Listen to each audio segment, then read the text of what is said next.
All right, everyone, aloha, and welcome to class number 2 of Unity Church of Hawaii's membership class, or new members class. So before we begin, we always here at Unity start out in prayer, and then we'll follow that with a meditation. So I know there may be a little bit of disruption outside, and what I'm asking you is to find that still inner peace within.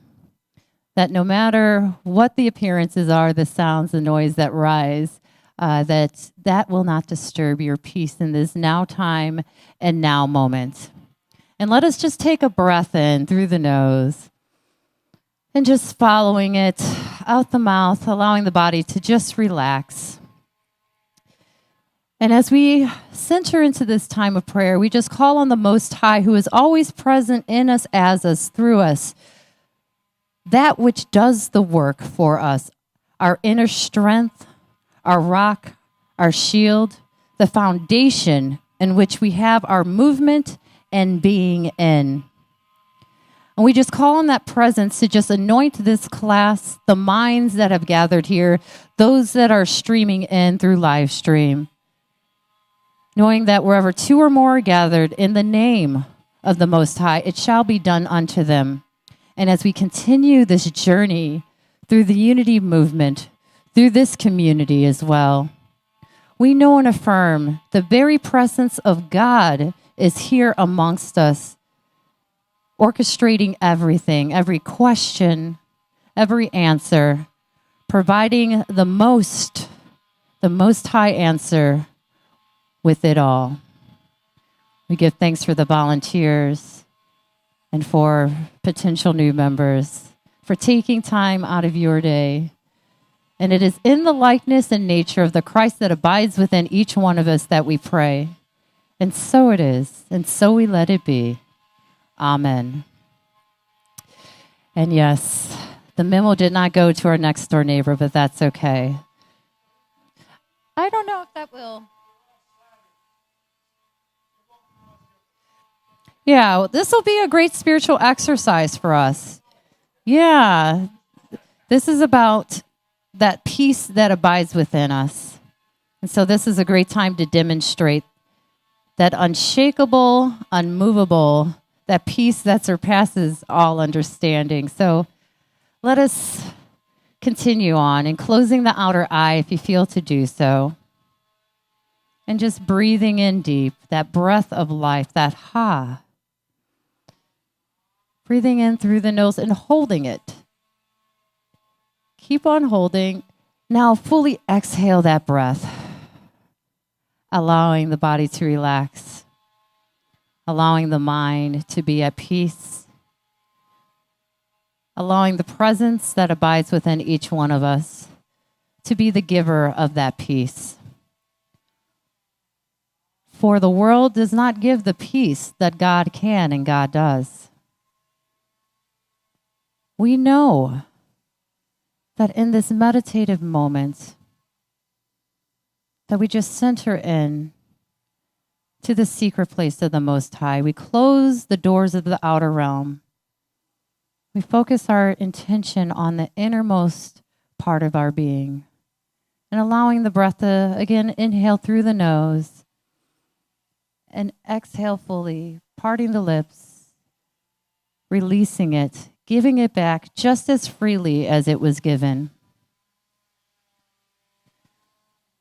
Allowing the mind to just center in on what's important right now. That all things in the outer realm are just manifestations of the inner realm. And we can allow things to just be as they are without having to change anything, without having to respond, that we are bringers of the peace as well. And we continue to just let things unfold naturally, without any disruption, without being moved from this stillness and from this presence. let us take this idea of peace, of stillness, into the silence now.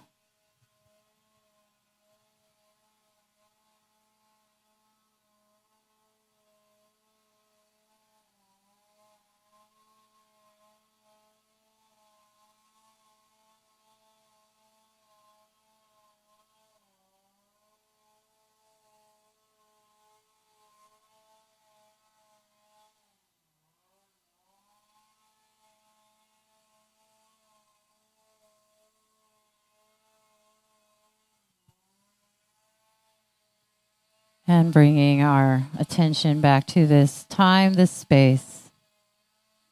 Let us take another deep breath in through the nose. Allowing to feel every inch of space in the body, and then exhaling it. Knowing that we are here in the one true mind of God, hand in hand, heart to heart, going forth in one intention, in one community, in unity. We give thanks that it is done under grace in perfect ways, and we allow it to be. Amen. And now we can just gently open the outer eye, and I'll stand up. So can everyone hear me somewhat, decently at least? Okay. All right. So I'm going to start off and introduce myself. I'm Reverend Johanna Kelly. I'm the Associate Minister, and I am the Ministry Administrator here at Unity Church of Hawaii. I'm also a licensed Unity teacher here, and I'm a prayer chaplain as well, and a lifelong student. And we're going to start by handing out a sign-in sheet. I'm not sure if you were given a sign-in sheet last week, but okay, so just sign your name. And if you were here last week as well, just put last week's date, which was the 6th, I believe. Thank you, Brian. You're going to facilitate that? Awesome. And so while that's going around, I'm just going to give you a little bit background as to what I do. I started here as an intern, and then I made my way as an apprentice and volunteer coordinator back in 2014-15, then the marketer here, and then I stepped in as the administrator, and then recently Reverend Tim asked me if I'd be willing to fill a ministerial role, a pastoral role as the associate, and so I accepted, and we go forward. And so it's my pleasure to be of service to this community, in this community. Just doing what it is in the best interest and within the mission of this community. And so that's really what guides and orders my footsteps, is God, the presence of that, and just being a humble servant unto whatever I'm called to do. Let's see the next. Okay, so you had homework. Did everybody get to complete the homework that Reverend Tim passed out yesterday? No. Okay, so starting tonight, I know we said it was going to be on the website, but starting tonight, there's going to be the online version of last week's homework. You can just once you fill it out, just press submit, and it'll go right to our inbox, and Reverend Tim and myself will just have an opportunity to look it over. So, and that's one of the prerequisites, is doing the homework every single week and hitting that submit button. Oh, somebody did. Oh, good. Okay, so if you have your homework, just keep it. And just hand it in later. If not, you can fill it out online tonight, and then there will be another homework assignment as well to kind of guide you deeper into unity principles. And we'll go over, I'll give you the assignment at the very end of class. Yes? Oh, call silent unity. How many individuals had the chance to call silent unity? Okay, so, Okay, so what we're going to be called to do during this week is call silent unity at 1-800-NOW-PRAY. So that's 1-800-NOW-PRAY. And speak with one of the chaplains at at Silent Unity. You'll see how beautiful their prayers are. So whether it's a prayer for your personal life or for this community, just give them a call, and they'll pray with you, and you'll see exactly how we do affirmative prayer in the Unity movement. So it's a great opportunity to really center into prayer, to have somebody pray with you, and then to see exactly how our prayer process goes, the affirmative prayer process. So, and then next week, Reverend Tim will have you speak on that as well as the homework assignment that you'll be given today. So I hope you're able to catch up throughout the week with these homework assignments. And you'll see that you'll really enjoy your time calling Silent Unity. All right, quick recap. We're just going to bust through that. Okay, so did Reverend Tim go through New Thought, what the New Thought movement was? Okay. This is what the definition Webster says. It's a modern religious movement that emphasizes spiritual healing and the power of positive thought. Can I just have a clicker? Yeah, I think it's just because I'm thinking that sometimes I might accidentally.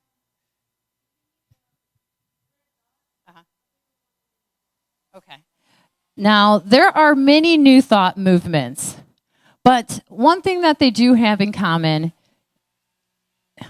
is the power of spiritual healing. Some of them have their focus on the Bible, some of them just on the power of the mind, but each one talks about this healing presence that's within each one of us as us. And that's what New Thought is telling us to do. Now that they used to say New Thought ain't had a new thought in forever, because back in its time when it first began, it was called New Thought because it was a new way of thinking and a new way of being. It wasn't saying that God is out there somewhere. It's saying that the Most High, the power of the universe, all the healing principles, all the manifestation, it's coming in through as you.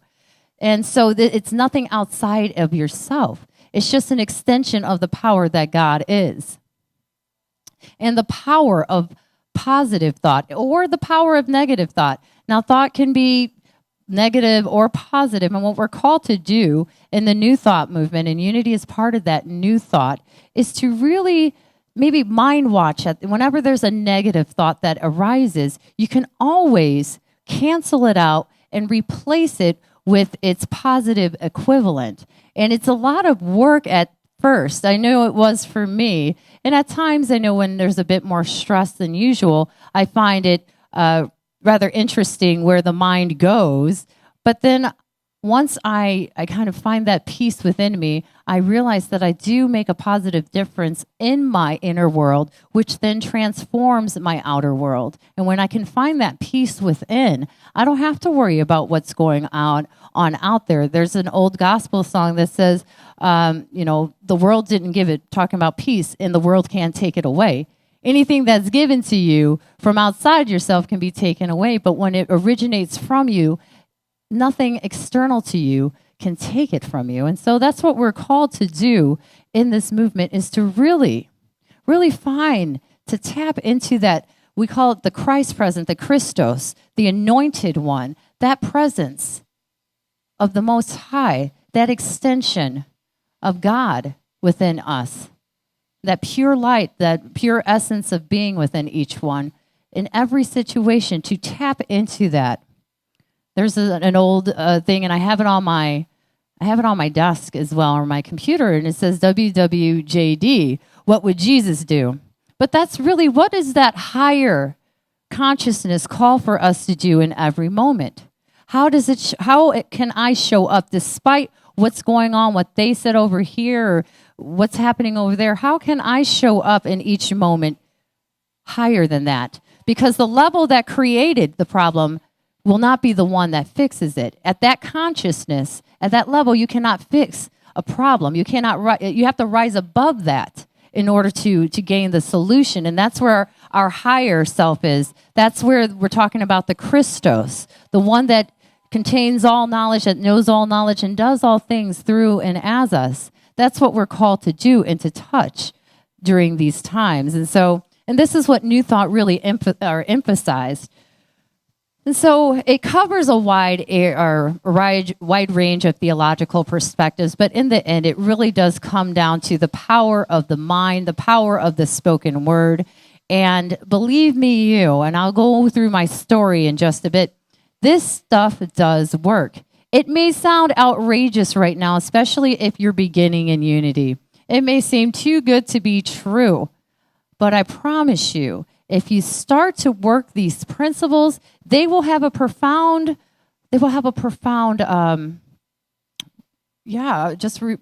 see profound results in your life. And some people may see them immediately, like I started seeing them immediately. Others, it may take a while, but you will see them. Don't give up. Have faith in this, and your faith will see you to the promised land. I promise you that. Okay. And yeah, it really arose because just, if you look at the old way of preaching and teaching, it was about a fear-based, the hell and damnation, we'll call it, of, our forefathers, let's say. And even if you look at like the Old Testament, we're looking at the consciousness of the people that were being governed at that time. And sometimes during that time, they thought that it was most beneficial for an unruly type of consciousness to be governed that way, and there was very specific rules and everything else. But as we start to become an enlightened society, then there's another thing that steps into play, and this is the grace, and this is the love. First there's law. That's the first law in consciousness is order, is law and order. Without that, all things just fall apart. So there has to be law. There has to be order. And when we get that, and when we can stay on that path, then everything else, these are when these graces start to happen. And this is where this love, you start to see it more and feel it more. First, it starts with the self-love, and then you see it externalized in other beings. So it was also with this new thought, it was a reaction to Calvinism, which had gripped New England for so long. And so it's just a group of, and if you look at the new thought, I think I have it here. Okay, let's see. Never mind. So I had, in my old class, I actually had a new thought, how new thought kind of started. And do we have that? Oh, next one? Okay. Ooh. I think it crystallized itself there. But there's many forms of how it started, and then when unity how it got to unity and how unity came about, and then the different the major new thought systems that came into place, like Christian Science, the Association of Unity Churches, which is us, a Unity School of Christianity, which includes Silent Unity and Unity Institute, which they're kind of combining at this point to become one entity. Divine Science, United Church of Religious Science. So there's a lot of different religious sects, let's say, or spiritual aspects that fall under what New Thought is. But in the end, it really does focus on how we change our minds and then change our lives. That the power of our spoken word has power, that we are very powerful beings because we are that extension of the Most High. Now, did Reverend Tim talk about, originally when we were talking about, the original sin versus the original virtue? So you may have been told as a youth, if you were, whatever type of church that you may have gone to, you may have been told about this original sin, that you were born in that, and this is how it continues on. But we're talking about the original goodness, the original virtue that's within each one of us. And that's what we're called to do, is we're called to rise higher at this point. And I see a nice little thing in there, but this is what we're always being called to do, is to look to those original virtues, that because God is, I am. Because my very relationship to the Most High, to that presence that abides within us, I am that too. And then when if we were told early in life that we were original sinners or something like that, that was not necessarily true. Sometimes people are governed that way, but if we go back to the original virtue that God created us, in its likeness and image, we can stand on that foundation instead. And that's our first truth, that God created us in its likeness and in its image. And that's where we can plant our feet, because that is a truth that we do know. So unity beginnings. And Reverend Tim, did you go through this? I see Reverend Tim in the background playing hush hush, but unity beginnings. So I believe, let me see if, okay. So the beginnings of unity. So the Fillmores went to a lecture by E.B. Weeks out of curiosity. Now, Myrtle Fillmore had a condition, tuberculosis.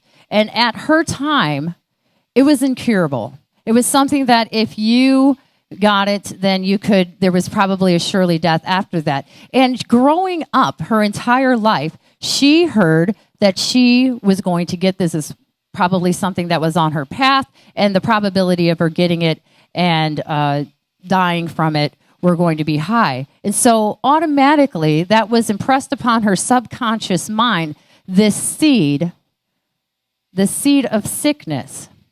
And so many of us have had seeds planted in our mind from very early on in life. So it could be some people were given the seed of prosperity. They were told that they would never have to want or to need for money, and they found this to be absolutely true in their life. Or they might have been told that because certain things are the way that they are, that other things could happen this way. And more times than not, it usually works out the way that they were planted in our mind, because our mind is fertile and our subconscious mind it's just waiting to spring about the fruits of life. If we were told very early in life, or even to this day, about certain so-called world facts, and if these seeds were planted in us, you'll see them spring about, sometimes rather quickly and sometimes rather slowly. But all things do come to pass in the mind that has planted, or that has the seed planted in it. And so this is why we at Unity find it very important to really watch what we're feeding ourselves. If you're looking at television and you're watching maybe a lot of violence or something like, or gory stories, I know one of my neighbors from way back when, she was always watching these murder mysteries and everything else, and she had a lot of catastrophe happen in her life. And I'm not saying that these things, come out in every single instance, depending on how many episodes she's watched because of it. But I seen in her life a lot of things that transpired that were just absolutely, she could have had a Lifetime movie made after her own life, but it was just feeding. These were the seeds that she was planting day in, day out. A lot of people are addicted to what's on the news. They got to know what happened at 10 o'clock, and then there's the 11 o'clock news, and then they're on social media and watching the news that way. And they're just feeding themselves all of this type of, let's say, bad news out there. But we're called to feed ourselves the gospel, the good news. And the way we do that is that we look for the good stories in our lives. We start to read spiritual literature that lifts us, that calls us to start planting new seeds in the fertile soil of our mind. And I know it's a little disruptive in the side over here. I can see some angst a bit.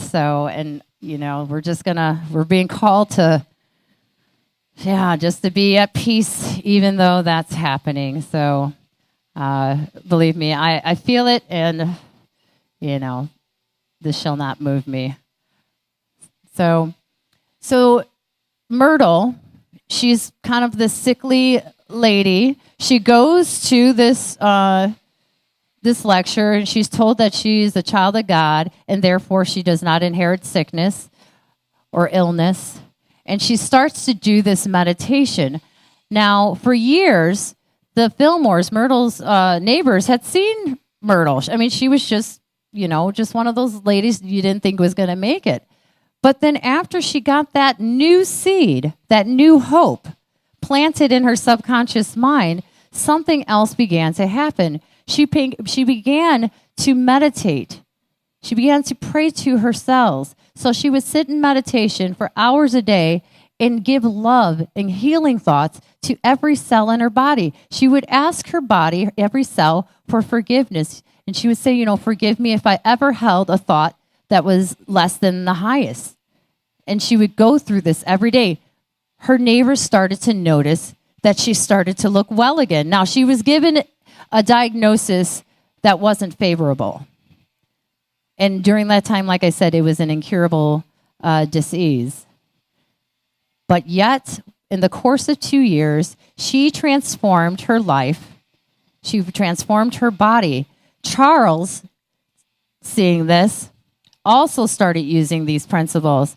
Now, Charles, and I believe I'm correct with this, but he had been kidnapped as a child, correct? Around the age of 12? He went, okay.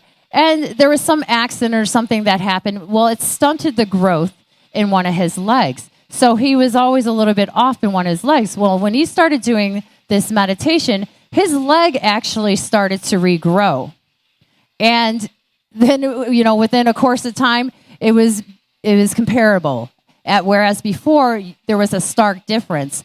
So they started to see that these things, these principles, were working in their lives. And they said, there's something to this.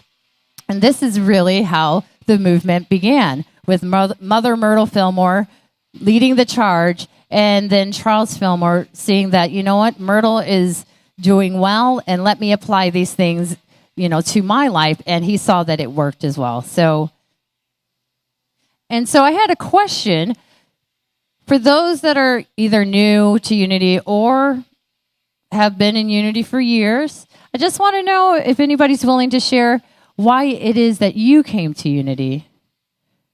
Does anybody like to share? Was it just, what draws you to the Unity movement? Oh, so let me get... Okay, does anybody want to share anything? Okay. And just say your name. For me, it's just like a kind of an affirmation of what I already think. It's just a reaffirmation and rehashing and what's the word? Reinforcement. And I've used this on my foot and it works. Mm-hmm. And so, I'm anyway. So that's all good. I have fun sitting back there and watching the camera. And so that's why I came. Well, I'm a recovering Catholic, and we just had so much fear and so much negativity, and we were kind of ostracizing Protestants. Mm-hmm. In fact, I couldn't date a Protestant. I couldn't go to my Protestant teacher's wedding because she was getting married in the Protestant church. So I just hated the separation, and I didn't believe it, and I didn't want to have more fear. I'm a natural worrier anyway, and then to worry about going to hell and all of that. So I just wanted to get out of it, and God, I came here because it's so positive, and God's within, and that's where it's not outside in the church anymore. It's inside, and that's why I'm here. So thank you. Thank you, Francia. Anyone else like to share their experience of why they feel... I showed up because I got kicked out of other places. Other churches. I'd ask questions.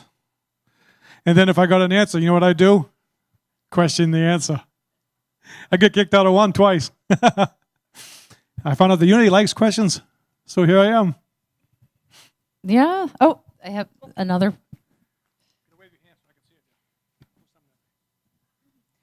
So for me, it started out mostly because I didn't grow up in a Christian household. I was not baptized. And I had a spiritual side of me, however, so I attended churches in my youth on my own. I would get picked up with a van and go to a church and learn about it. However, I didn't feel that I fit in because I was fine with not being baptized as a child, and I didn't believe that meant I was going to go to hell. And so I followed instead a path of studying religions, and I followed a path of yoga for many years and learning about Buddhism. And when I come here, I know that my own beliefs, which have evolved and become a an amalgamation of all of the different truths that I found in the world. I know that it's okay to express that here, and that you guys are, many of you are same like me. We have a lot of ways of expressing what the divine is in us. Oh, I think one more. Reverend Levitt, thank you. Hi, I'm Kristen. I think my story is kind of most similar to hers. I grew up Catholic too, although I don't know if I'd say recovering, because I still have a good relationship with like some people in the church and everything, and I don't hate that background, but it didn't feel quite right to me. It didn't jive with my idea of God, and so I kind of got distant from the idea of God and didn't even like the word for a while. I couldn't stand it. I would say universe instead of it, which maybe I was referring to the same thing, but I still felt kind of disconnected from that, part of myself when I was a child, and I wasn't aware of all the problems and politics in the church, and I just love God purely, and this place kind of helps me get back to this place, and it feels really good. All right, thank you. Yeah, I think whatever brings you to unity, I'd say that it's a beautiful thing once you come into the community and you allow its principles to really transform and heal those areas in your life, or the God within. Once you remember the connection that you have, it's really the energy that does all the work. And so I'll just share a little bit of my own story just to kind of drive it home. I used to be in the Department of Defense, and I was an anti-terrorism officer. I was always working. I was always traveling. I wasn't at home much. I was also a single mother, and with just a 1-year-old at the time, and 2 other children that were old enough, a 15, 16-year-old and an 8-year-old. But we had a nanny, and just day in, day out there sometimes. Most of the times not. I was always on the road around the world doing whatever it is that the government wanted me to do. And then I found myself in a custody battle with my ex-husband. And at the time, he was in the Air Force, and he had orders to go to Japan. And so he started fighting for custody. We went through the German legal system. And after a while, it was clear that he had more time to spend with our son than I did. There was no guarantees that I was going to be at home from week to week. My nanny was making great pay because she was really the person that was providing that level of care for them. And so after that, I lost temporarily custody of my youngest son, and they ended up moving away, leaving within 2 months of that.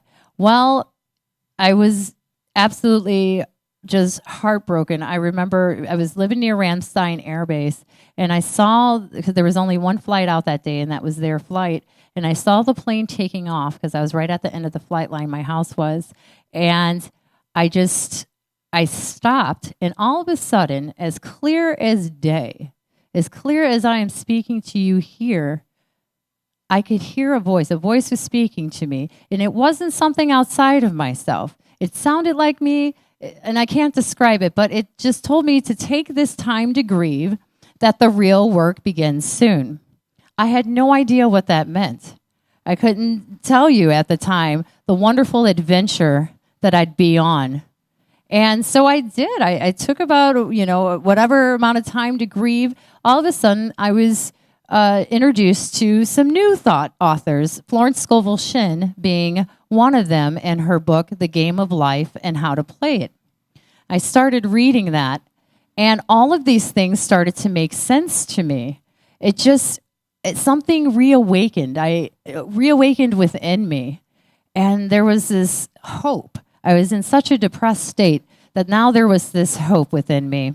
And so my other 2 kids and I, we got along in Germany, but I knew that I would have to leave sometime soon. Now, during this time, I wasn't in conversation with my ex-husband at all. I knew they had gone to Japan, and he was laying low, and I couldn't get commanders to tell me anything.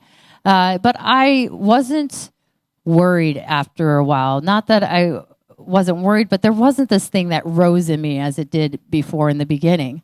I just started trusting more. I just started trusting that initial voice that told me that, take this time to grieve, the real work begins soon. I knew something else was in play. And so I just started going through these things, reading more New Thought authors, doing the exercises and the practices. And I knew I had to, something inside of me told me to resign. So I sent my son off for, so this now by spring break, because this was in September 2012. By spring break of 2013, I sent my son to go to Spain with his friends for spring break, and my daughter and I went to another place to do a little holiday vacation. And when we came back, my daughter and I was playing this one video game, and I started asking. So I started learning just to ask for what it is that I desired, if it was answers, whatever, and that I would always get an answer. So I started playing this game. It's around midnight, and I had a feeling that I was supposed to be in Hawaii. I had no idea why I'm supposed to be in Hawaii. My son and ex-husband are in Japan. It just doesn't make any sense to me. And then I said, infinite intelligence, because that's what the book called God, or that universal power or truth. I said, infinite intelligence, if I'm supposed to go to Hawaii, then give me a definite sign.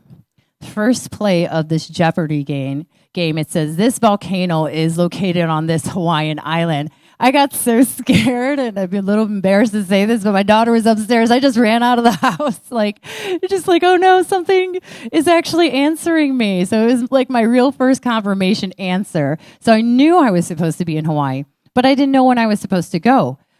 So I'd been for several weeks, back and forth, okay, just asking. And on my way to work one day, it's something said, today you turn in your paperwork, your resignation. And I just remained obedient. And it wasn't a voice outside of myself, but I could hear it as clear as day. So I parked my vehicle, and I typed up my resignation paperwork, and I was walking it up the hill to my human resources guy, Uli At. And on the way there, I said, infinite intelligence, if this is mine to do, then give me a definite sign. All of a sudden, because I had been telling people that I was going to be leaving, I just didn't know when. All of a sudden, this car just swirls and stops right next to me, and it's a guy that I somewhat knew. I had no idea too much of who he was, but he's like, "Hey, girl, aren't you supposed to be gone by now?" And I'm like, "I guess I am." So I knew that was my confirmation. And after that, it seemed that I kept on receiving confirmations. The government went into furlough, and but somehow I was given extension in pay, everything. And so just making my way, it became easier and easier. So I arrived here on island September of 2013, end of September, very beginning of October. And, not knowing why I was here still, because my son we've had very little communication. I still thought he was in Japan. That's what I was being told.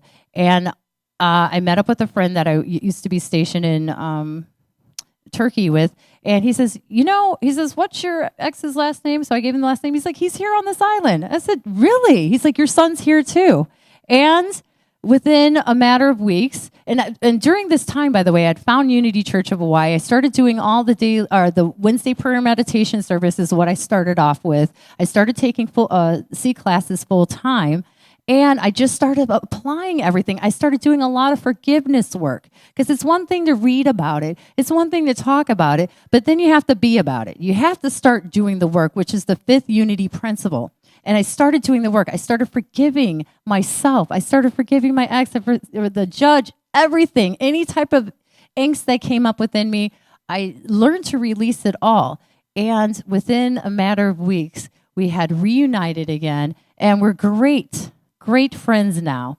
So since 2013, it's just this stuff works. It heals relationships, not just the outer body, but the inner body as well. The inner conditions that would keep us from living our fullest life right here, right now. And so we're not just talking about the physical ailments, but we're talking about finances. We're talking about relationships. We're talking about the inner transformation and healing that you desire. If you know that you can be elevated, as there's a dream that's on your heart, and if you think it's too good to be true, apply these principles. Start doing meditation and prayer, and just knowing and feeling your connection when you're doing those things, doing the forgiveness work that is necessary, always forgiving yourself, seeing yourself innocent and whole as God, the one true source, does see you. And starting to see those around you, the things that maybe may make you feel like a victim, and start to realize that you're never the victim of anyone or anything. There is no one and no thing against you. And you are your own worst enemy, it turns out. I was my own worst enemy in all of it. I was the one that had very little self-esteem through all of this and thought, oh no, I should be a better mother and this, that, and the other. Well, you know what? Forgive that too. Love yourself more. Forgive yourself more. Forgive others. You will start to see, once you make that inner transformation, everything else has a corresponding result. There's only one of us here. It shows up through your beliefs and everything. Your beliefs come to confront you in everything, whether it's the belief in scarcity or whether it's the belief in opulence. Whatever that belief is, it comes to meet you where you're at. And it says, do you still believe in me? Is this still true for you? And in any moment, you have the right to change your mind about it. You have the right to decide for yourself. You get to decide that, you know what, I am no longer comfortable in this situation or in this what have you. I choose something better. I choose to rise. And you can and you will using these principles. So that's a little bit of my story, how I came to Unity and have remained here until I'm given orders from, the one that I answer to, which is God. And whenever I'm called to go somewhere else and on another mission, I am a willing participant in all of it, because I know that God never, and that presence never leaves me out on the edge of a branch just to dangle there, but provides all the support that I need that goes along with that new elevation or with that new call. And when we started out, it wasn't really started out to be a church. It was a school of practical Christianity. It was about the teaching these foundational concepts of this power that abides within you as you. And so it just, as man does, it creates monuments and machines, and it makes, the person who's in charge of it all the big star, but it's really about the Christ within.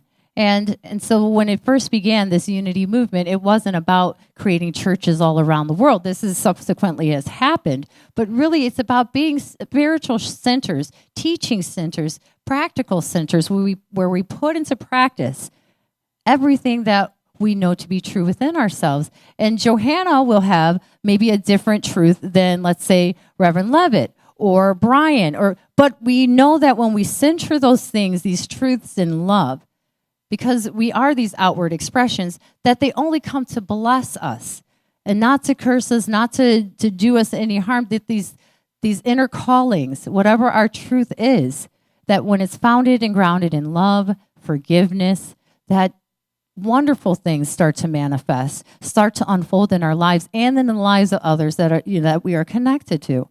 And so since there's only one consciousness, it really, as 1 Corinthians chapter 12 talks about, says the one body in many parts. It's saying that if spirit is the one body, and I may think of myself as a pinky, you may think of yourself as a thumb, but the problem is if we do one to, let's say if I pinch the pinky, the mind is going to be disrupted. So you can't do a certain thing to one of the members of this one body without affecting the peace and tranquility of it all. So once one of us rises, we all rise. It's one team on this.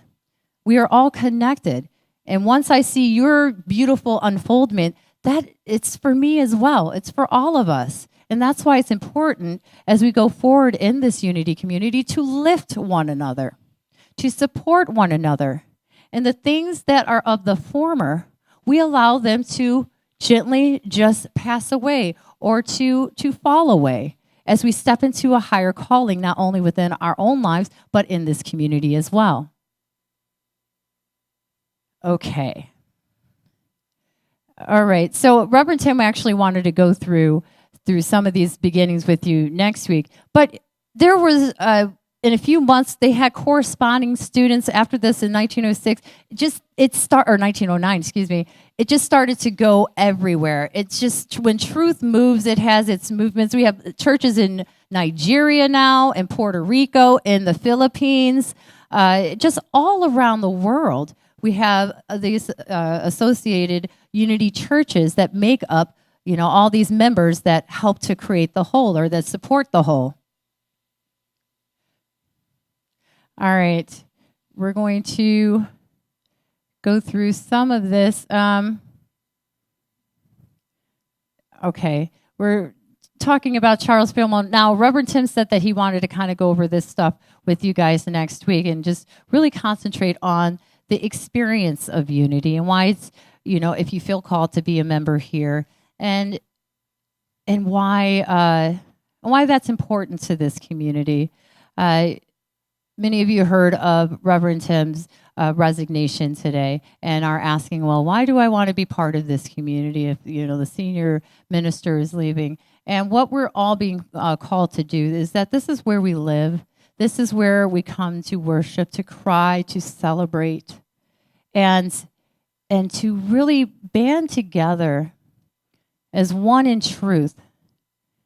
And to say, yes, that, no matter what seems to be happening on the outer, there is a transformation that each one of us is being called to do. There's something within each one of us, something that wants to really be healed. And so all healing first takes place within the individual, because that's really what's most important, is these individual healings. Once the individual is healed, that wholeness is expressed in the outer.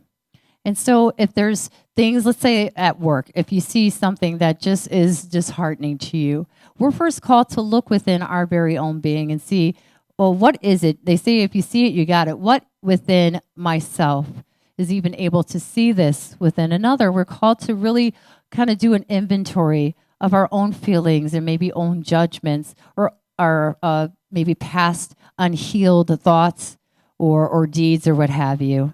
And to really start doing this inner work. Because this is when we have people who show up and are showing up in love and are showing up in truth and are showing up in an honest effort to make a difference, to be loving and kind, to see past any type of appearance of problems and to be compassionate on the person, but also to just be unwavering with principle. And anything that doesn't line up with principle, we allow it to fall away as well. And that's what we're being called in this time to do, is to really stand in unity and to say, this is what our principles are, and this is how I will plant my feet firmly on these truths and really step hand in hand or foot in foot with my brother and sister as we continue to up-level ourselves and up-level this community.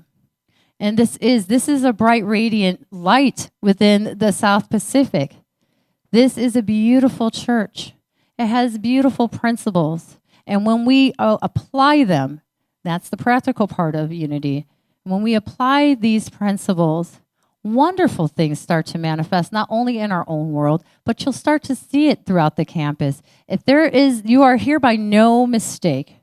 You have been called, divinely appointed, to be here right now with everyone around us. And just know that by this divine appointment, that there is something here for you to do, to experience, to learn. And by no mistake, you are here. And so as you continue on exploring what unity is and how it can positively really affect your life, I invite you to really just stand firm and apply these principles day in, day out, situation in, situation out. It does make a difference, and you'll start to see these things unfold differently than they did in the past when you stand on truth and start to practice them.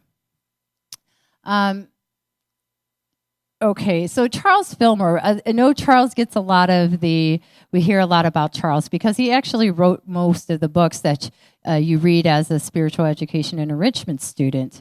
And a lot of the times, he's the one who's cited for these things. He's written, I forgot how many books. I have a collection of everything that he's written, but from, Jesus Christ Heals to Christian Healing. There's a lot of healing books. The Atom Smashing Power of the Mind, I believe, is another one. I mean, there's just numerous ones. But we do have, let me see. Okay, we'll go through early symbols real quick. In the beginning, Unity did want to have some symbolic representation of what it was that they stood for. And we'll go into his books in a little bit when I talk about what the homework assignment will be. But the early symbols of Unity, and you'll see it on some of our podiums, you'll see the Unity wings, but the winged globe or sun disk is a religious symbol. It had its earliest use in Egypt, but is found in various forms in the religions of other races. And so what was really unique and fascinating about Charles Fillmore was that he was well studied on other religious paths. And so he knew how to combine certain things and really knew how to integrate them into Unity. So we weren't just about one thing and that was it, but that we could really embrace all of these traditions, all of these faiths, and incorporate them into Unity to become something that was, at the time, quite unusual.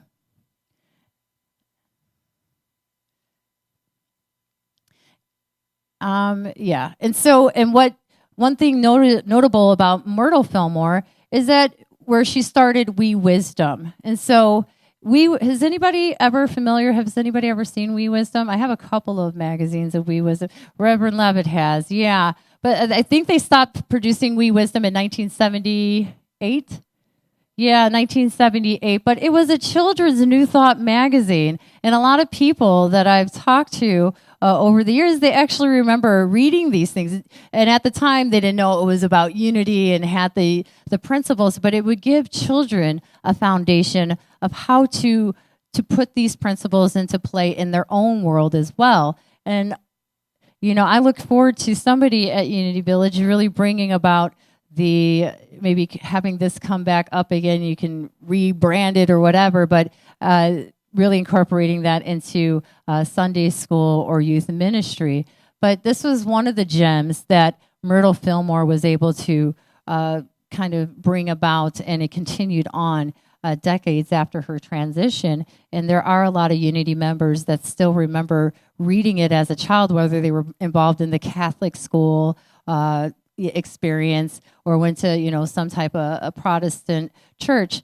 They still spoke of We Wisdom at the time as being one of those things that they delighted in as a child. Okay, foundational teaching. So I was talking about Charles Fillmore's books.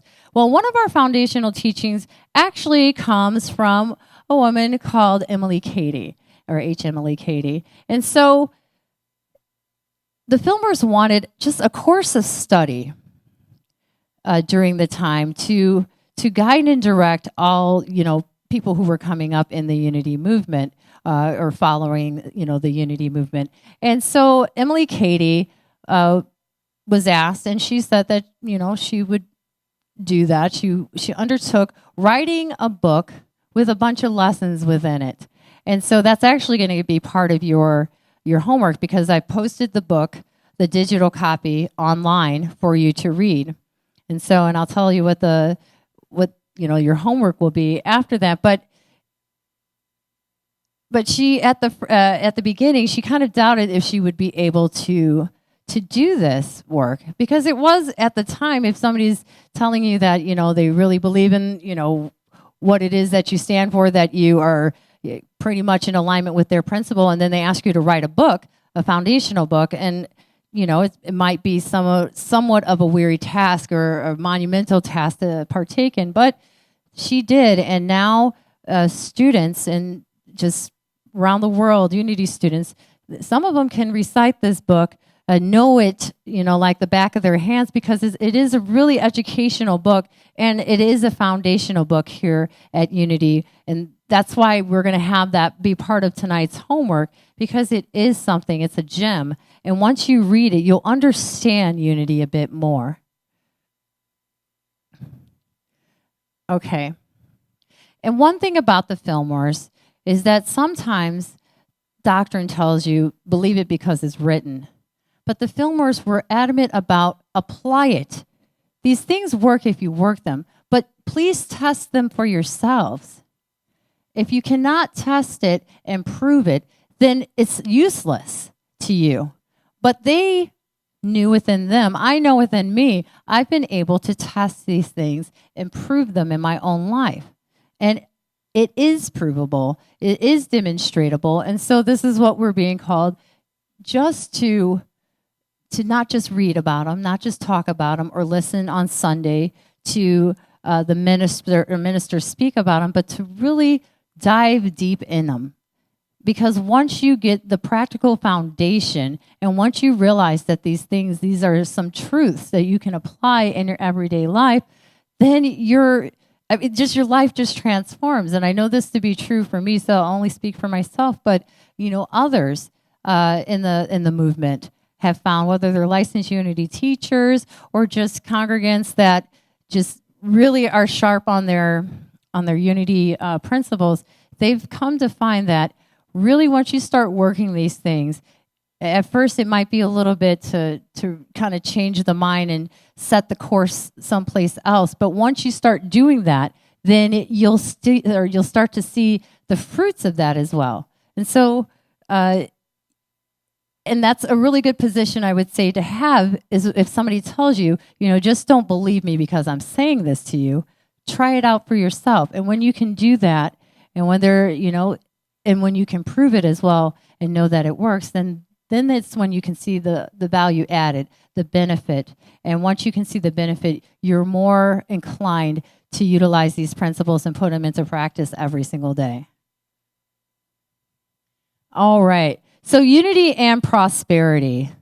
Now, has anybody heard about the prosperity banks? Back a long time ago, they used to have prosperity banks. And so the prosperity bank plans is one of Unity's most distinctive ideas. The instructions were to drop a coin into the cardboard bank at a regular time each day for 7 weeks, and to concentrate on the statement printed on the bank. The Spirit of the Lord goes before me, and my health, happiness, prosperity, and success are assured.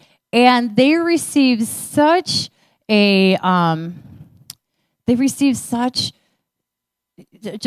there was a lot of feedback of how much this changed people's lives. Just doing that one simple action, because the Fillmores did believe in prosperity. They did believe in opulence or abundance, not only in your health, but also in your finances and your relationship. And so they kind of thought of prosperity as, it's just a whole package. A lot of people say, oh, it's money only. But no, when you're prosperous in all areas of your life, that feels good. Instead of just saying, oh, well, I have great health. But you know what? When the bank account matches that, you feel a little bit better. And when the health is great, you feel a bit better in relationships. And so really, prosperity is about the whole person concept. And they understood that. And money being a symbol, and the Fillmores were really into using symbols to kind of drive home, because what symbols do basically is just put everything. When I can look at the McDonald's sign, let's say, so that to me that equates with something, or the Exxon. There's certain symbols in our lives that put a bunch of ideas into one, and that's what they were doing with, let's say, the Unity, the early Unity. The wings and globe and everything. And that's what they were called to do, is that you drop the coin in there to kind of symbolize all of this happiness, prosperity, success, and health, and everything like that in relationships. And that was something that they heard back about that really kind of started people really wanting more for themselves and seeing that this stuff actually worked when they're focused, when they can get people to set their intention on something higher and do something physically towards that. They saw that people were seeing different results, and this is one of the ways that they utilized that. Okay. And so Charles Fillmore felt that the main reason for the study of truth was to develop spiritual faculties. He wrote that too many people were prone to think that unity simply as a system of healing. He taught that it is not primarily as a system of prosperity either. He taught that spiritual development should bring in its wake both healing and prosperity, the whole total, the whole person concept. So that's been really the main drive of the unity movement, is to not just focus on one area, but look at all those areas that could be lifted, that could be raised, and to concentrate on that. Because you could have all the money in the world, but if your health is no good, then what good do you feel? I've seen people, they have lots of money, but they don't feel right day in and day out. And so it's really looking at that total person concept. Okay. And one thing that unity did was that they did have meek beginnings, but they had prayers every single day. Unity really developed, really grew because of this, because they set their intention on this growth and not just creating churches, because like I said, it wasn't the primary thing that they set out to do. But they looked at just, it says in 1930, when great industrial empires were going basically into bankruptcy, it might have looked that the institution like Unity School had no source of income. Except one thing that they were doing is that they were saying prayers to this, knowing that God was the source and supply for everything. Sometimes we may look to our jobs to being the source and supply of our wealth. We may look to the food to be the source and supply of our health. And we may look to our spouse to being the source and supply of our happiness. But really, when you can take the focus off the outer and take it back on the inner to the kingdom within, then you start to see things unfold quite magically, or let's say miraculously. And like with the prosperity banks, these are just outward demonstrations of an inward condition that are happening. Everything, whether it's the burning bowl on Wednesday, or the candle lighting, or the communion station, these are just outward demonstrations. Everything is happening first within us. And then exalted, we go and we release that which is being burnt up within us, that is dissolving or going back to its native nothingness. And we are communing with the Christ that's within us, or we're lighting the big, bright, radiant light for ourselves or somebody else, because this is just a demonstration of these things that are happening. Okay, unity and prayer. Now, does anybody have any questions? I'd rather go into questions right now. These are... Any questions on, let's see, I don't know. Oh.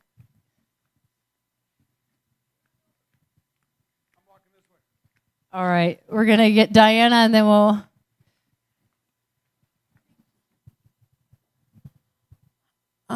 There's a principle about, Reverend Tim spoke about this last week, was thoughts in mind produce after their kind.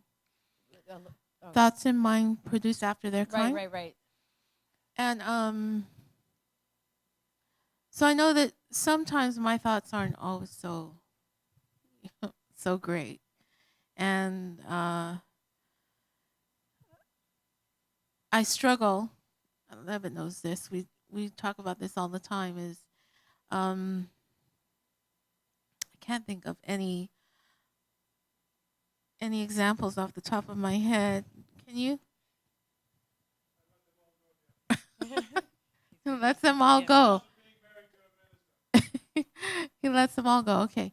But I know there's grace involved, but like every thought, every bad thought you have that produces a bad result. Or, what's natural for people to think is to internalize it. Oh, why is this happening to me? Like I must be, I must have done something wrong, or I'm not a good enough person. Or you may have thought that you created something that happened bad, out there. Do you get the question I'm asking? Okay, so thoughts held in mind produce after their kind is more of what the question you're asking, like how is that, or? Yeah, bad things happen. But did I create this? Okay. You know. Well, there's certain, so this is where things may get tricky. So you can either take accountability for it all, or you can say some of it. Me personally, so I'm just going to let you know what my belief is in all of this. I believe that everything that happens to me, whether good, whatever, I don't really even think, let's say originally, when the judge told me about my son, that seemed like just the most horrible thing that could possibly happen.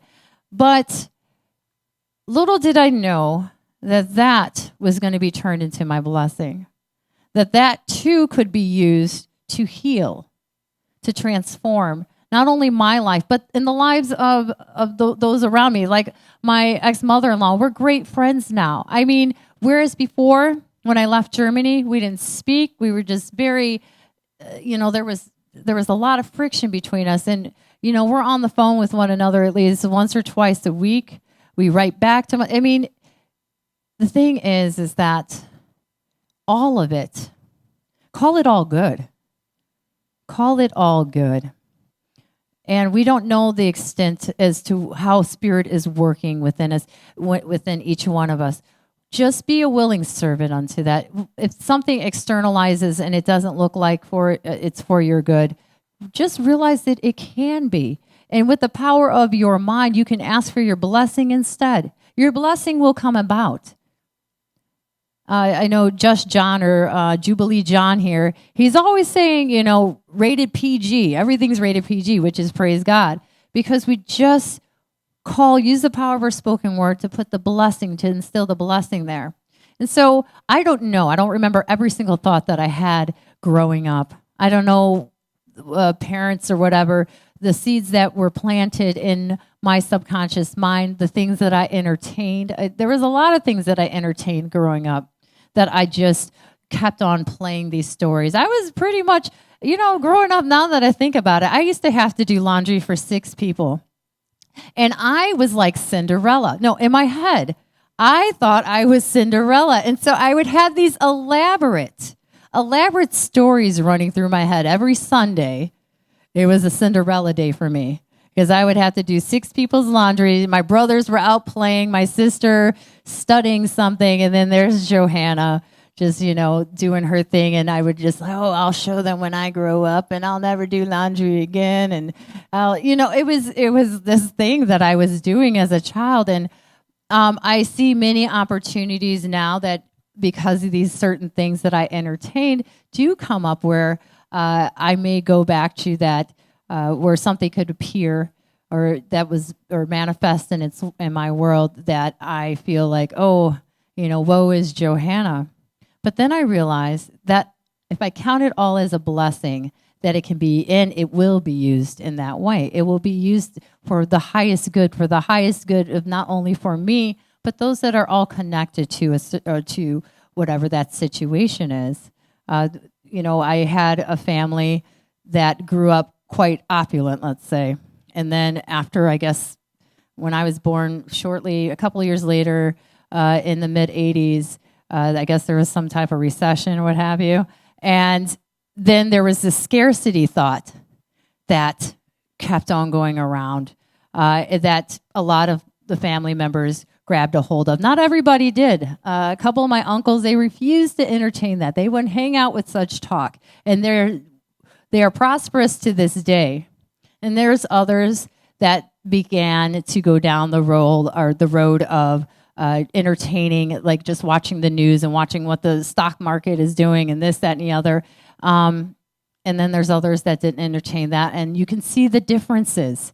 I can see in my family, there's a split between people who only talk positive, live well, and stuff like that, and others that have just really one thought led to another, and then they have whatever's happening in their lives. But I believe that we're all creating it by what we're entertaining, and this is just me personally. So if you go with the saying that thoughts and mind produce after their kind, it just feeds to me. We're always planting seed with every thought, with every word that we're sowing. we're always getting the harvest. We're always in harvest season, and we're always in planting season or what have you. It's every single day. We're living today what we planted yesterday. And that's it. And I am not a victim of this world. Personally, Johanna Kelly is not a victim of this world. Sometimes I might want to pretend that I am, and then when I stop and think about it, I realize that all of the things that are supposedly happening to me are actually happening as me, through me. And I just can't think of it as any other way anymore. Like I said, there's brief moments sometimes that something very big happens, whether good or whatever, indifferent. But then I realize that I am that too. And this is me personally. And that's the good thing about unity is it kind of allows you to, your level of understanding, you have the right to change your mind at any time. And that's my truth. So there's the 5 basic unity principles. But then Charles Fillmore also said, what was the saying, Reverend Levitt, that it's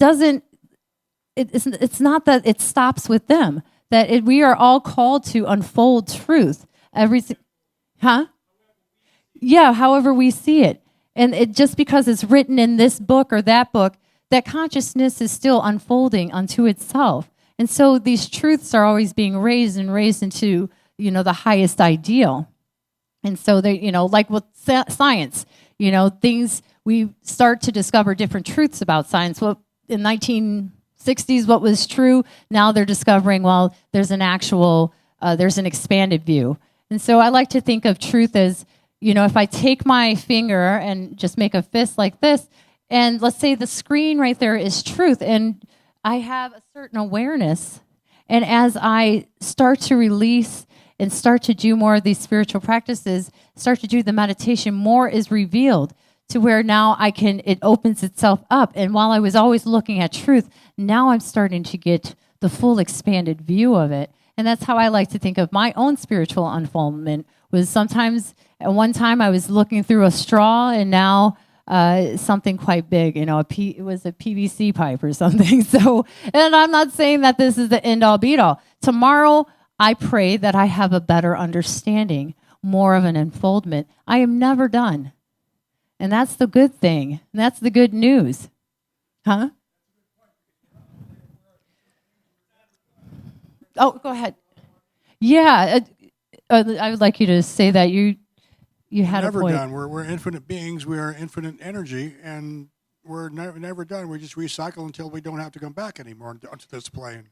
Amen, amen. We're a multi-dimensional people in a multi-universe. Yeah, I know he didn't touch on that, but that's what I've learned. Yeah, and that's the thing is, what I really come to enjoy about being here in this community is that you can have a belief, and I can have a belief. So this is a truth that you have and a truth that I have. And so you may be seeing the F, I may be seeing the Y over there, and we're still seeing we're still seeing this truth together. I just have a glimpse that may be a little bit different, but in the end, that's what we are. We are always this evolving, infinite being, created in perfection. And as we allow ourselves to entertain less the world of illusion or the world of what it seems to be appearances, and we start to focus more on what truth is and what God is in, through, and as us, we start to see more of that screen. And so, and no longer are we, I remember there was a little plaque outside that we used to have at our, what is that called? Fountain right there, in remembrance of Reverend Sky. And I believe it said, this is, what does it say? Read, what was the saying? More, read a little, meditate more, think of God all the time. And that's what we're called to do, is to think of that presence, to no matter what, whether it's a blower outside that seems to be disturbing the peace or what have you, chaos outside, what have you. You are called to just go within, to always think of God, to always just be in remembrance of that. And so I remember there was this one time I was doing this thing called Maum meditation, and it was part of my practicum for to become a licensed Unity teacher. As I was taking on a new meditative practice, and this is from South Korea. And what it has you do is that it's very unique, and I can't explain everything because it's copyrighted, but you go through these series of things for hours. And I remember my first session was 3 hours long, and you're being guided by an individual. And I remember, I don't know what happened, but within the first maybe 15 minutes of this meditation, I suddenly felt that I was everywhere. I was everywhere. I filled the room. I was the room. There was no spot where I was not. And I was not this anymore. I wasn't this body having these thoughts. I was just all of it. I was the instructor. I was the fan that was going on in the corner. And it was so freeing. And I don't weigh much anyway. But when my awareness came back, because there was a thought, I won't even call it my thought. There was a thought and consciousness that I grabbed a hold to, and it was fear-based. And suddenly I was kind of decentralized, and then I became this again. And I remember the heaviness of it. And I remember that heaviness was just like, I'd have to say just eons of something. I don't know.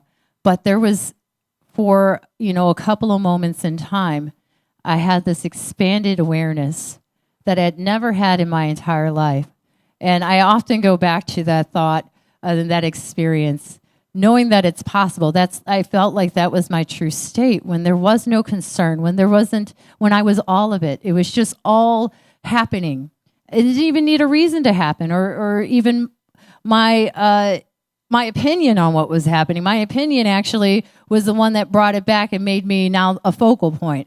But when I just allowed it to just rise and fall how it did, then it was beautiful. And so, yeah, these things, and I am off topic, Diana, but thank you for entertaining me through this elongated answer. But yeah, that's why I like Unity so much. Why I love Unity is because we do honor those many pathways to God. And so, go ahead. Hi, my question was about the box. You mentioned the practice of putting a coin in a box every day. Mm-hmm. And there was a phrase that would be written on the box. If I've had experiences in my life where I've been able to manifest prosperity, and then other times when not so much, if I wanted to try that practice, can you just construct your own box? Or is it... Go ahead.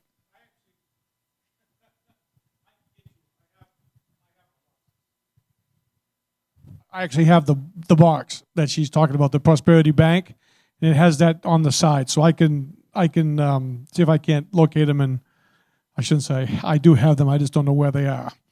But couldn't someone create their own? I don't see why not. Just what I would do is I would write down that affirmation, and that's what you want to concentrate on every time you put a coin in the box. But they did make the boxes, and they sent them out. People could get them, so there was a very specific box. But the highlight of the box is that affirmation. So put a coin in it and concentrate on that affirmation and see what happens. Yes. Yeah. And that's the thing, is that, remember, these are just outward demonstrations of inner transformation. That's why affirmations are so important, because really some of us have been programmed through negative affirmation. Oh, whatever you put your I am to, I am ... We're impressing this mind of ours, and we're being called to kind of reverse that. So with the affirmation that is on the box, what we're being called is just to now plant new seeds, and that's what affirmations are. So Unity, did Reverend Tim talk about denials and affirmations? Okay, so your denial is not, you're not saying that I deny this, that. You're denying the power something has over you. And that's it. You're allowing something else. It's just a gentle denial, gentle brushing away of the cobwebs in the mind, let's say, or brushing away of maybe any weeds, the picking of weeds in the fertile soil of the mind. And then now with an affirmation, you're planting the new seed, that which you would love to have manifest in your life. And so, because you are the child of the Most High and deserve all these good things. And so that's what your affirmation does, is affirm who you are, what you deserve. Because many times we've been saying affirmations that are negative. We're affirming something negative in our lives, and now we're being called to uproot those through denials and plant something new. What is the beautiful garden that you wish to plant now? And so I can look back in my own experience and see that at times there were many weeds that I planted. And now, as a avid green thumb that I am in my mind, I pick those things. And whenever I see something come up in my awareness, I know that somewhere at some point in time I planted it. Which goes back to what you said. I do believe that I planted these things, Diana, is that I believe that I am the gardener in my own garden. And these things that come to fruition is because I've, either through ignorance or through pity or through love or whatever these things pop up as, I'm the one who initially planted them, or they were impressed upon my subconscious of the things that I was entertaining. Sometimes teachers, I know growing up in Chicago, we had certain things that we were told to be weary of, or don't talk to strangers, or, people, you can't trust this. And so sometimes adults in the minds of child, they just plant these seeds that don't necessarily benefit them later on in life. When we go to form new relationships, sometimes we're very distrusting of people because of what we were told as children. And so, or what we were told by classmates or by other parents or our parents. So it's just some of these things that, we have to just, or not even have to, but we have the opportunity to correct. And the way that we recognize that something has been planted that we don't wish to have in our lives is because it suddenly appears.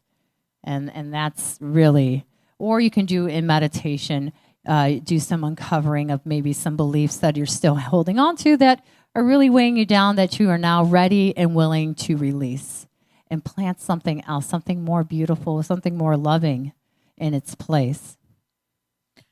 I know that there have been other ministers who have said, and Levitt said this once about grace. Grace is the coolest thing because we will never reap all that we sow. Amen. So even though you may have the thoughts, you planted the seeds, that you may not reap all that you sow. And hallelujah, amen. Thank you, God, for grace. Yes, it's absolutely imperative to understand that. Yeah, if we planted, if planting and harvesting, or sowing and harvesting were in the same season, the same plant that or the same seed that we planted, and its fruition happened moments later. Now, sometimes it may seem that things, I say something and suddenly I stub my toe or something. So some things do come to fruition rather quickly. But luckily, there is grace. There is this thing called canceling, that, one thing on this side and another thing can cancel each other out. And when we start to plant those things, an abundance of these richer seeds, of these things, these fruits that we'd rather eat in our lives, the harvest that we would rather have come to fruition. Yeah, these things that were planted, whether we were kids or young adults or what have you, they start to have less and less effect because we're planting an abundance of something else. And affirmations do that as well when we start to affirm who we are and the opulence that we are just by the very nature of our connection to God, the one true source, or whatever you know that source to be, called and known by many names, but still that one same power. Then we start to see something different. We'll start to see more of this good and the canceling out. And in the assignment tonight, you'll read about canceling, if that's one of the chapters that you picked. I personally would go through the entire book and read it, but tonight you'll only have one assignment, and if you feel to throughout the week, depending on how much of an avid reader you are, you can choose to read the entire book. But yeah, it does talk about canceling out. Emily Cady does, and how we can do that. and how we can create more, have more of that good come and spring up. Okay. And so with unity and prayer, Myrtle usually began a prayer this way. She said, prayer is communion, is communion with God. God is in you, and you can come into contact with him there. And at the time, they used the pronoun him. But whatever you know God to be, that's your personal relationship. You can say universe, what have you. You can feel his presence in you. Turn within now and let his presence come forth as wisdom so that your words and your thoughts may be filled with his wisdom. And so, and this is from Story of Unity. It just really, they had such wonderful ways of just allowing the reader to go back within, to not saying that we have to pray to anything out there, but just that inner wisdom that's located within each one of us, and to do that. So these are beautiful prayers or kind of just the precursor to prayers that Myrtle has come up with. And if you read the book Story of Unity, I do believe we have some copies. It really goes through the wonderful adventure the Fillmores went through in this movement. There are some lows, but there are a lot of highs. And you get to see exactly what was going on in that day and age as unity began to become this transformative movement in so many people's lives. And a little more about the prayer and unity. Each month in the magazine, there was a new affirmation or prayer for members of the society to hold together in thought was printed. And these were called class thoughts. And in time, the class thoughts came to be supplemented by other affirmations composed by Silent Unity to meet specific needs of correspondence. And then today, there are hundreds of different affirmations to fit every conceivable need. And they use these affirmations as well. If you call up to Silent Unity, they do have a lot of these affirmations kind of ready for if you have a certain need, and they'll give you one of these affirmations. And so that's why it's important to make sure that you call Silent Unity, and then you start your adventure in unity in reading some of these books, just because there's so many gems in them that can help you not only in your personal life, but in other areas of your life and in this community as well. Oops. Okay. So are there any other questions before we get to today's homework? Any questions that you may have about prayers, meditations? I have a question about science. I've seen the word science in a few of the slideshows, and then the lady this morning was a religious science. So I'm curious about that. Can you just speak on that, what that's about? Okay. So, you know, what science really is saying that there's a methodology to things. And so that if we can follow certain steps, we can get certain results. And that's what science is about. It's saying it's provable. And that's what we're saying with unity and truth principles and other new thought, methodologies as well. They're saying because this is scientific, this is something that if you apply these certain things in a certain way, you can start to see results. That these are, and anything that is provable, you should be able to demonstrate it every time. And if it's not provable, then you can at that point in time just allow it to fall away. And so that's whenever you see like religious science, and I know that we do have some religious science practitioners within our community, and they can give you a better explanation of what it is that they know, that to mean within their own, within their own understanding. But really, if you break it down, a science is something that is demonstratable. And so, New Thought believes and has its premise on that it's practical and demonstratable. We can do the work, and once we do the work, or once we apply these principles, we'll see results. So, anyone else? Nobody else. Okay. So now on to the homework. Okay. So Lessons in Truth by H. Emily Cady. A beautiful, beautiful textbook. It's one of our core books here at Unity. And if you go on to unityhawaii.org/members resources and you go to the new members class page, you'll see the link there. So what I am asking you to do, is, there we go. Thank you, Diana. It might actually take a little bit of bandwidth, so maybe not, because just because we're streaming. But so here are some of Unity's foundational teachings. We'll get to that slide, but the one that I want you to concentrate on tonight this week is choosing a chapter from Lessons in Truth. So if you go onto our membership resources page and look at new members class, I have the book there that you can download and view or print at your leisure. But look in the table of contents and find a chapter that really resonates with you. And so once you find a chapter or a guided to a chapter, read that entire chapter. It should only take you about 15, 20 minutes to read that chapter. And then reread it again, maybe a day or two later. Because when you read it the first time, you'll have one level of understanding. And then mark my words, when you read it a second time, you'll have a different level of understanding.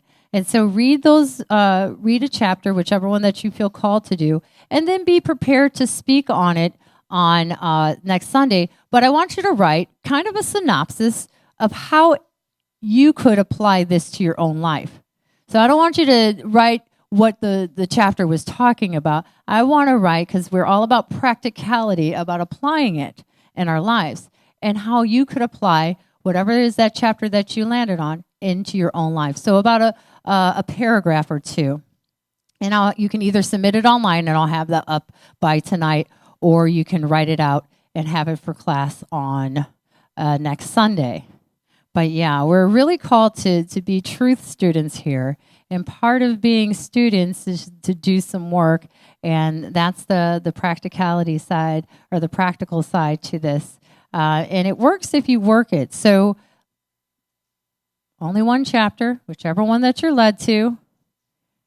Then write a paragraph or two of how you can apply this to your own life to produce results, or how you could see it unfolding in your own life to produce results. Okay. Any other questions? We do have a sign-in roster that has gone around. Okay, and it's up there. Everybody signed in? Okay. Oh, did you sign in? Okay, perfect. Okay, and that's all I have for today for you. So don't forget that, or please remember, I'll have last week's homework assignment for those that weren't able to turn it in today. I'll have that up on the website tonight. I will have call Silent Unity, do a prayer with them over any area of your life that you wish to have prayer over, and then read a chapter that you're called to from Lessons in Truth, and write a paragraph or two of how you can apply that in your own life, or how you would apply it or will apply it in your own life. Make sense? Yes, sir. On YouTube?